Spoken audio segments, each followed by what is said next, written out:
Praise the Lord. दोस्तों, हम आपका स्वागत करते हैं आज रात की प्रार्थना में।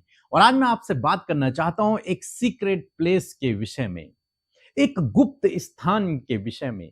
हम पुराने नियम में पढ़ते हैं, परमेश्वर का एक मंदिर हुआ करता था और उस मंदिर में 3 स्थान थे। और जो सबसे लास्ट में था उसे कहते थे महापवित्र स्थान। तो वहां हर कोई इंटर नहीं कर सकता था उस मंदिर में।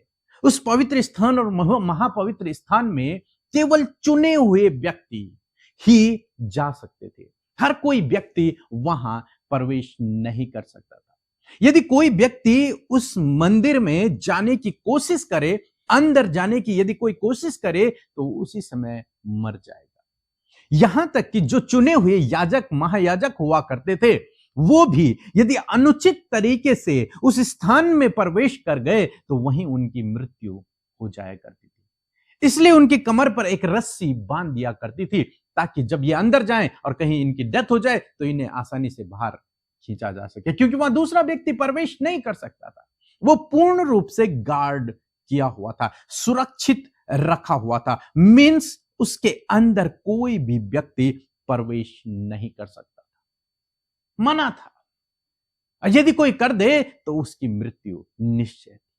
तो वो एक ऐसा स्थान है जो पूर्ण रूप से सुरक्षित है, जहां कोई नहीं जा सकता। एक तरीके से देखा जाए तो परमेश्वर के दूत उस स्थान की रक्षा कर रहे हैं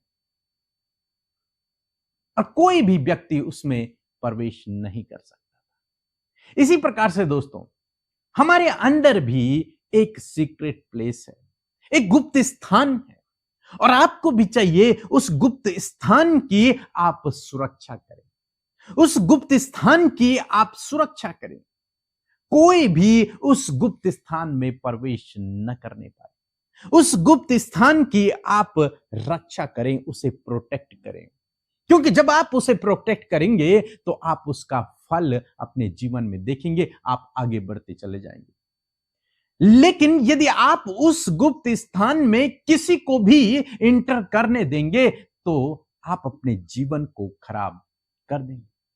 जैसे यदि उस सीक्रेट प्लेस में, उस महापवित्र स्थान में, उस पवित्र स्थान में यदि कोई भी व्यक्ति इंटर करने की कोशिश करे तो उसकी डेथ हो जाती है। इसी प्रकार से आपके अंदर जो गुप्त स्थान है, उसमें आपको किसी को भी आने नहीं देना है। मेरे साथ में एक वचन निकाल लेंगे। नीति वचन की किताब उसका 4 अध्याय 23 पद लिखा है कि सबसे अधिक अपने मन की रक्षा कर, क्योंकि जीवन का मूल स्रोत वही है। अपने मन की रक्षा कर, वो गुप्त है। उस मन की तू रक्षा कर। एक तरीके से वो गुप्त प्लेस है जिसकी रक्षा करना बहुत ही आवश्यक है। यदि आप उसकी रक्षा नहीं करेंगे तो आप अपने जीवन में उसका नुकसान उठाएंगे, और यदि आप उसकी रक्षा करेंगे तो आप आगे बढ़ते चले जाएंगे। आप परमेश्वर की आशीषों को अपने जीवन में देखेंगे। इसलिए इस मन में आप फालतू चीजों को न आने दें, बल्कि इस मन को उन फालतू चीजों से, उन फालतू की बातों से बचा कर रखें। और इसके अंदर, इस मन के अंदर केवल सेलेक्टिव बातें जानी चाहिए। जैसे उस महापवित्र स्थान में, उस पवित्र स्थान में केवल सेलेक्टिव लोग जाया करते थे, साल में एक बार सेलेक्टिव चुने हुए व्यक्ति ही जाया करते थे। ऐसे ही आपको अपने मन में केवल चुनी हुई बातों को ही डालना है, बाकी बातों को अपने मन में नहीं डालना है, उन्हें अंदर प्रवेश नहीं करने देना है। जैसे हम लोग दाऊद के जीवन में देखते हैं, यदि पहला शमूएल 24 अध्याय यदि आप पढ़ेंगे तो वहां पर दाऊद को मौका मिलता है साउल को मारने का।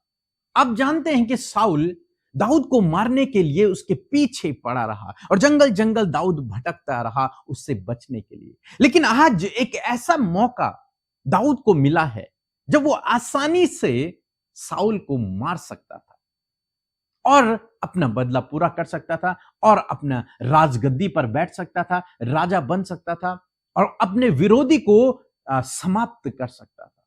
लेकिन उसने ऐसा नहीं किया। वो कहता है कि मैं परमेश्वर के अभिषिक्त पर हाथ नहीं उठाऊंगा।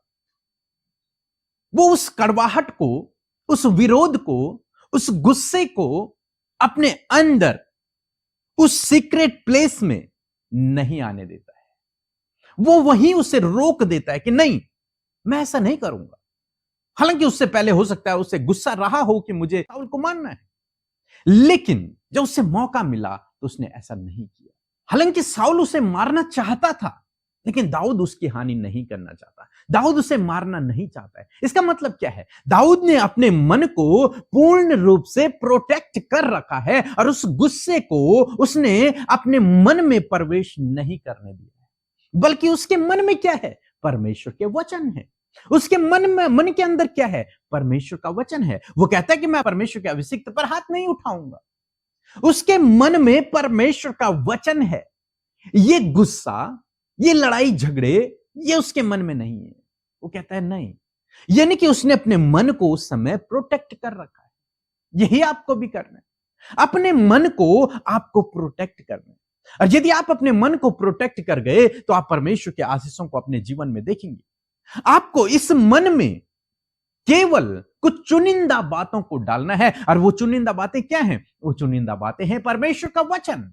परमेश्वर के वचनों को अपने अंदर डालना है, और इन गुस्सा, जलन, वैर भाव और क्रोध और चिंता, इनको अपने अंदर नहीं आने देना है। हो सकता है आपके जीवन में चिंता के विषय हो सकता है आपके जीवन में कुछ समस्याएं चल रही हो, लेकिन बार बार बार बार उन थॉट्स को, उन विचारों को अपने मन में न डालें, बल्कि उन्हें दूर करें। परमेश्वर के वचन से उन्हें दूर करें। अपने मन को आप प्रोटेक्ट करके रखें, क्योंकि यदि आप चिंता करना आपने शुरू कर दिया तो चिंता, लोग कहते हैं कि चिता के समान, वो नष्ट कर देगी आपको।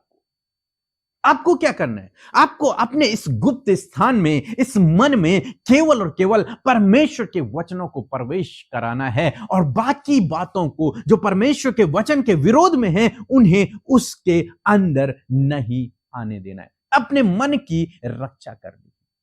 परमेश्वर अपने पवित्र स्थान की रक्षा करते हैं, उसके अंदर किसी को भी प्रवेश नहीं करने देते, केवल सेलेक्टिव लोगों को अंदर आने देते हैं। जो पवित्र होगा, जिसके पाप क्षमा हो गए होंगे, वही उस पवित्र स्थान में जा सकता है, साल में एक बार। आपको इस अपने मन में क्या डालना है? केवल परमेश्वर के वचन, केवल परमेश्वर के वचन। हो सकता है आप इस समय घटी कमी में हो, और यदि आप घटी कमी में हैं तो आपको चिंता हो रही होगी, और वो थॉट्स आपके मन में लगातार चल रहे होंगे। हो सकता है आपको अपने भविष्य की चिंता हो, वो थॉट्स लगातार अपने मन में आप डालते चले जा रहे हैं कि मेरा क्या होगा, मेरा भविष्य आगे क्या होगा। इनको सोचते सोचते आप परेशान हो रहे हैं, चिंतित हो रहे हैं, निराश हो रहे हैं। लेकिन आज मैं आपको बताना चाहूंगा कि आपको इन पर मेडिटेशन नहीं करना है, आपको इन थॉट्स को नहीं सोचना है, आपको इस चिंता के विषय पर नहीं सोचना है, बल्कि क्या करना है? आपको परमेश्वर का वचन लेना है और उसे बार बार अपने मन में डालना है। उस वचन को अपने मन में डालना है, क्योंकि वो वचन फलवंत होगा। मैं तुझे आशीष दूंगा, मैं तुझे बढ़ाऊंगा, तुझे, तेरे नाम को ऊंचा करूंगा, और तू आशीष का मूल होगा। इस वचन को आप पकड़ लें, इस वचन पर मेडिटेट करें, इस वचन को अपने मन के अंदर जाने दें। मैं तेरी घटी कमियों को दूर करूंगा। परमेश्वर अपने महिमामय धन से मेरी हर एक घटी कमी को दूर करेगा। यहोवा मेरा चरवाहा है, मुझे कोई घटी कमी नहीं होगी। मेरा भविष्य परमेश्वर के हाथों में है। इस प्रकार के वचनों को आप इस मन में, इस स्थान में, सीक्रेट प्लेस में जाने दें, जिसे आप देख नहीं सकते। वहां केवल और केवल परमेश्वर के वचनों को डालें, केवल और केवल परमेश्वर के वचनों को आने की आज्ञा दें, बाकी नहीं। बाकी चीजों को अपने उस सीक्रेट प्लेस से आप हटा कर रखें, दूर रखें, क्योंकि जब आप इस प्रकार करेंगे तो आप अपने मन की रक्षा करते हैं, और मन की रक्षा करने का मतलब है कि जीवन का स्रोत ही वही है। आप आशीषों को देखेंगे, आप सफलता को देखेंगे, आप आगे बढ़ते चले जाएंगे, आप स्वस्थ जीवन को देखेंगे, आप चंगे हो जाएंगे। बस आपको अपने मन की रक्षा करनी है, उसके अंदर केवल परमेश्वर के वचनों को प्रवेश कराना है, बाकी चीजों को अपने मन से दूर रखना है। हो सकता है आपका किसी से लड़ाई झगड़े हों, लेकिन उन बातों को अपने जीवन से दूर करें, उसे माफ कर दें और परमेश्वर के वचनों पर मनन करें। उन परमेश्वर के वचनों को अपने अंदर रखें कि अपने दुश्मनों से भी अपने समान प्रेम रखें। उन परमेश्वर के वचनों को अपने अंदर रखें।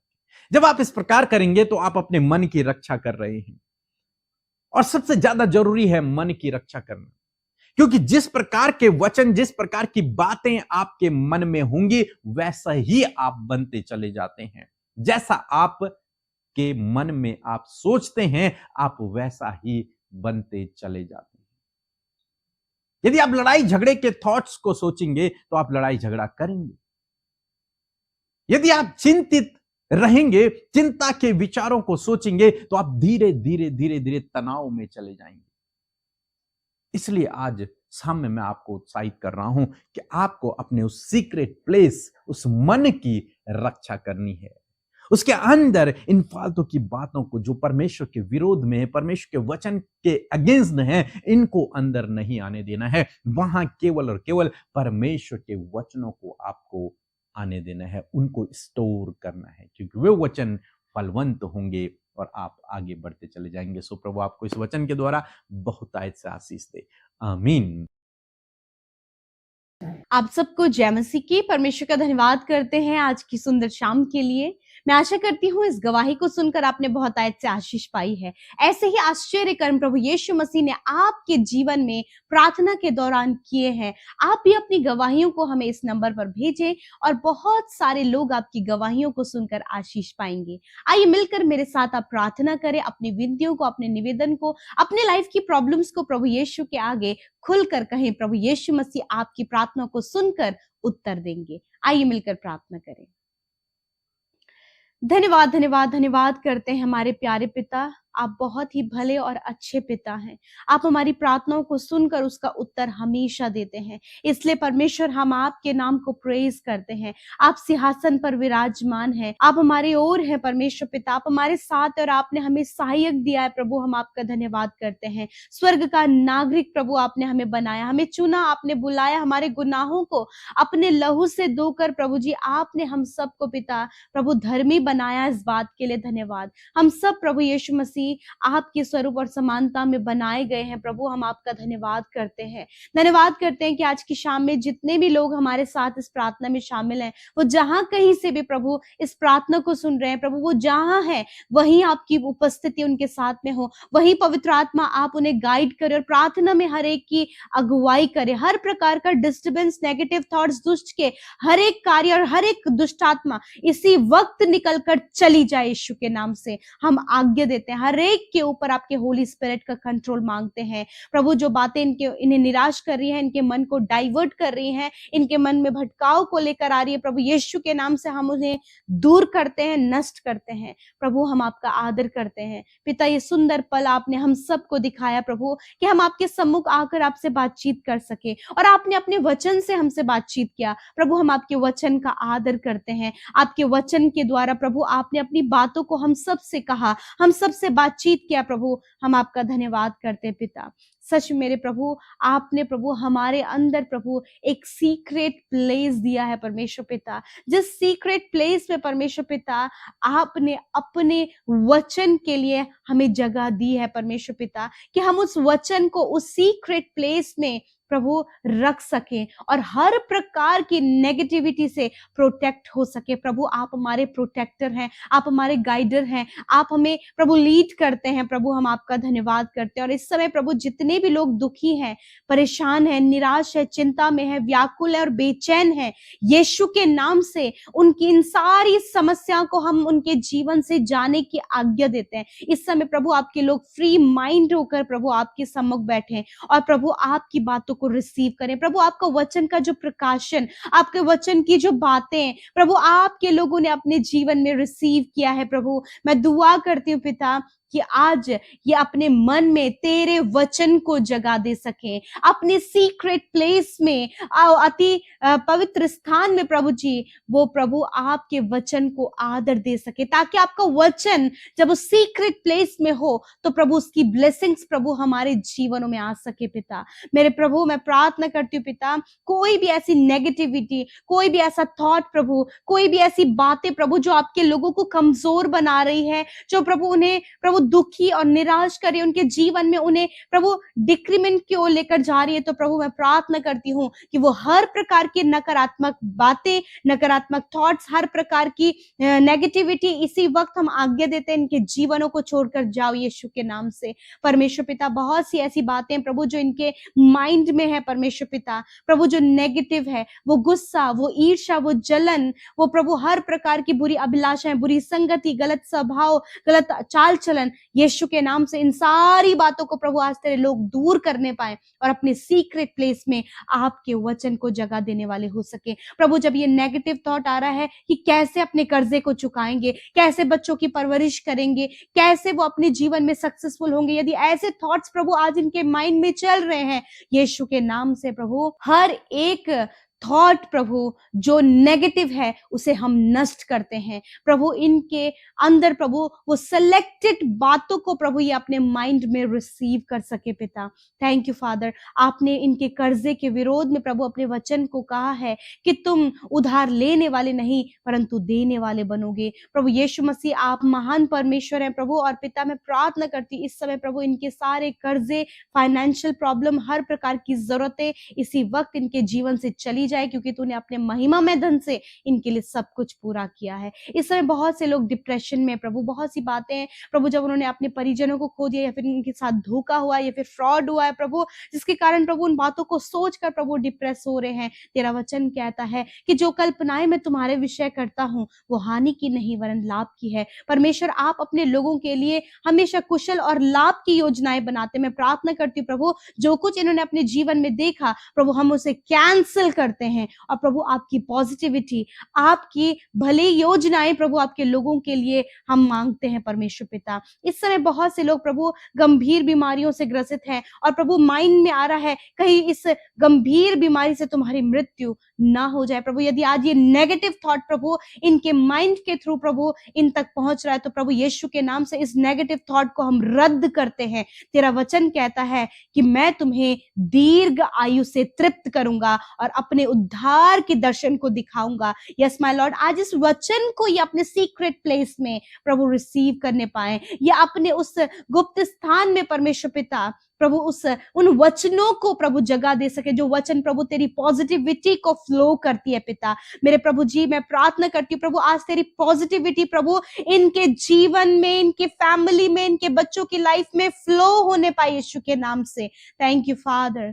प्रभु मैं प्रार्थना करती हूँ पिता इस समय प्रभु बहुत से लोग प्रभु अपने बच्चों के लिए चिंतित हैं प्रभु, जिनके बच्चे प्रभु जी मानसिक रूप से कमजोर हैं प्रभु, या फिर वो ऑटिस्टिक है परमेश्वर पिता, या फिर कोई भी ऐसी बीमारी उन्हें लगी है प्रभु जी जिसके द्वारा प्रभु माता पिता अपने उन छोटे बच्चों के लिए चिंतित हैं। प्रभु यीशु के नाम से उन बच्चों के ऊपर तेरे सामर्थी हाथ को चाहते हैं और कहते यीशु के कोड़े खाने से प्रभु ये बच्चे चंगे हो गए हैं। पिता प्रभु उन्हें आप बुद्धि दे, ज्ञान दे, समझ दे और हर एक वो बीमारी जो इनके शरीरों में है प्रभु उसके ऊपर हम अधिकार लेते हैं। तेरा वचन कहता है यदि तुम पहाड़ से कहो उखड़ जा और समुद्र में जा पड़ तो तुम्हारे लिए हो जाएगा। प्रभु आज हम कैंसर से, पैरालाइज से, ट्यूमर से, हड्डियों के रोग से, नसों की प्रॉब्लम से, स्टमक से, अंदरूनी अंगों से कहते हैं यीशु के नाम से सारी बीमारियां चले जाओ और इसी वक्त हर एक ऑर्गन को हम चंगा होने की आज्ञा देते हैं यीशु के नाम से, क्योंकि प्रभु तूने कहा है मैंने आप तुम्हारी दुर्बलता ले ली और बीमारियों को उठा लिया। Thank you father. प्रभु यीशु तूने अपने शरीर में प्रभु हर एक व्यक्ति जो तुझ पर विश्वास करता है प्रभु तूने हर एक के गुनाहों को, हर एक के पापों को पिता, हर एक की बीमारी को अपने शरीर में लिया और उन्हें बदले में तूने प्रभु अच्छा स्वास्थ्य, चंगाई और छुटकारा दिया। प्रभु जी धन्यवाद करते प्रभु तेरे लोग इस समय प्रभु मेंटली डिस्टर्ब है प्रभु यीशु मसीह, वो मेंटली हील हो गए हैं प्रभु। जिन्हें आंखों में प्रॉब्लम है, उनकी आंखों को तूने प्रभु चंगा किया, कानों को चंगा किया प्रभु, बोलने की सामर्थ्य, घुटनों में, रीढ़ की हड्डियों में प्रभु आपने चंगाई को दिया प्रभु। धन्यवाद पिता, तेरे लोग चलने फिरने में जिन्हें दिक्कत होती थी प्रभु, आज इस समय प्रभु जी वो बिल्कुल कंप्लीटली हील हो गए प्रभु। तेरे लोग दैव्य स्वास्थ्य में दे, अच्छा स्वास्थ्य प्रभु आप इन्हें दे प्रभु। धन्यवाद। आज रात में प्रभु जिन्हें बुरे सपने, डरावने विचार, पैनिक अटैक आते हैं प्रभु यीशु के नाम से, उन सारी बातों को कहते हैं जाओ, इन भाई बहनों के जीवन को छोड़कर ये निश्चिंत होकर सोएं, अच्छी नींद से सोएं प्रभु, ताकि कल का दिन तेरे साथ में देखें। और जितनी विनतियां प्रभु इन्होंने दी हैं बड़ी आशा उम्मीद के साथ में प्रभु, धन्यवाद। एक एक भाई बहन की विनती आपने सुनी, उनका उत्तर आपने हाँ आमीन में दिया। और जितने भी भाई बहन प्रभु हर दिन हमारे साथ सेवा कार्यों में प्रभु शामिल होते हैं, आपके वीडियोस को प्रभु, आपके वचनों को शेयर करते हैं पिता प्रभु, आपके राज्य में बोते हैं, बहुत सी आत्माओं को तेरे राज्य में शामिल करते हैं प्रभु, उन्हें आशीष दे, क्योंकि वो तेरे राज्य के लिए कार्य कर रहे हैं। धन्यवाद करते हैं। हर एक जन की मनोरथों को, इच्छाओं को आप पूरा कर। जितने भी भाई बहनों का अभी तक मैरिज नहीं हो पाया, वो लाइफ पार्टनर ढूंढ रहे हैं प्रभु, खुदावन एक अच्छा जीवन साथी आप उन्हें दे। जिन बहनों के पास कोई भी संतान नहीं प्रभु, यीशु के नाम से उनकी कोख को ब्लेस करते हैं प्रभु। जिनके पास कोई भी आशीष नहीं है प्रभु, उनके घर उनका नहीं है प्रभु जी, बहुत सी कमियां हैं प्रभु, धन्यवाद तूने उनकी सारी कमियों को दूर किया और एक अच्छे घर की आशीष आपने इन्हें दी है प्रभु जी। धन्यवाद करते, सब कुछ आपके हाथों में सौंपते, यीशु के नाम से प्रार्थना मांगते हैं। आमीन, आमीन और आमीन। यदि आप सुबह शाम की प्रार्थनाओं से आशीष पा रहे हैं, निरंतर आप वचनों में बढ़ रहे हैं, प्रभु अद्भुत आश्चर्य कर्म आपके जीवन में कर रहा है, तो यूं ही संगति में बने रहें। प्रभु आप सबको आशीष दे। जय मसीह की।